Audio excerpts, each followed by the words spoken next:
Niall, this incident occurred while I was away, but I noticed that an eighth man has now been accused of the attack on a woman that was found in a flat in Dublin in a bloodied, tortured and beaten state, which has been reported to the court. There's 8 people have come before the courts, one of them a juvenile. So 7 people have been named, and this 8th man was brought in. Obviously, the facts of the case are not being proven. This is just an initial court hearing. However, the guards have given an outline of some of the incidents that are alleged to have occurred.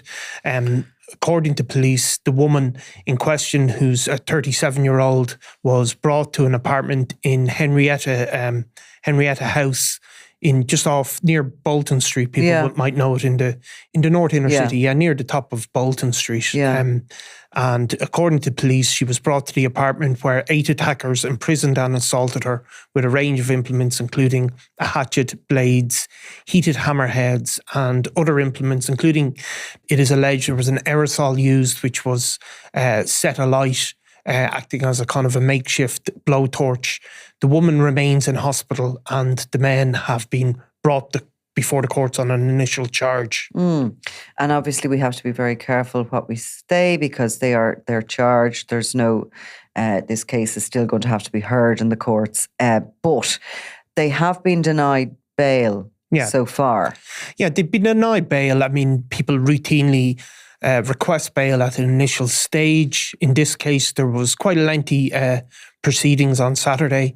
Our reporter was in there actually for a number of hours, because each of the 7 people were kind of brought in separately, I suppose. The allegation, which we heard again yesterday, was that the woman had been brought to Henrietta House by a group of 5 males, including the accused, who was up before the court yesterday, Emmett Black, and she was escorted there and subjected to a sustained and violent assault by a total of 8 men. And this lasted for an hour and a half, according to her estimate. Now, some of the specifics of the allegations were detailed, in that she has said she was beaten around the head and body with a hatchet and iron bars, and was violently attacked with blades, and that an aerosol can, as I said, was used as a makeshift blowtorch. She has claimed her hair was cut, she was threatened, and the alleged assault only came to an end when Gardai came into the property. And she has said every one of the males were there. Now, her injuries, she remains... Is there any evidence given as to why the guards went into the property? There's no evidence given about that. Certainly, that hasn't featured yet. I presume if it comes when it comes to a trial, that sort of details will be given. Most of the specifics focused on the injuries that the woman received. She has suffered a fractured elbow and right cheekbone, a large cut to her head that required 5 staples, and she also suffered burn injuries to both her legs inflicted by the aerosol can, and what she described as heated hammerheads being placed on her bare skin. We heard these details as part of the charge against Emmett Black, who is one of the older men, and the alleged victim, claimed that Mr. Black had been one of 2 men who escorted her into the car in the first place and took her to the apartment after telling her, "Come on, we have to go." The court heard as a report to the Gardai that Mr. Black cut her legs with a blade. Now, in defence, they claimed that she'd been staying at Mr. Black's Dublin 8 flat. He has an address there in the Maltings in Dublin 8, and that he had taken her in a car to the second property. Yeah, and his defence said that Mr. Black would say he himself was threatened and suffered an 18-centimetre laceration to the side of his head, and that's why he was brought in later, because he was being treated in hospital. We've already had, as I said, 7 people brought before the courts. 6 of them are over 18. We have Sean Conroy, 20, from Sillogue Road in Ballymun, Braxton Rice, 20, Mark McMahon, 54, Mark Keogh, and they're all from Henrietta House, and Keane Walsh, 19, and Javen Talbot, who is from Constitution Hill in Dublin 7. And a 16-year-old boy has also been charged in relation to the incident. So... And just Keane Walsh is 21, I think. 21, from the Constitutional Hill, Dublin 7, A variety of ages. A variety of ages. Spanning, a number of decades. And obviously the 16-year-old is in a separate custody. And they'll all be remanded and due back in court later this week. Now, at this point, there's not going to be much happening before the courts going forward. It's at district level. There will have to be a file on each of them. A file will have to be served on each of them.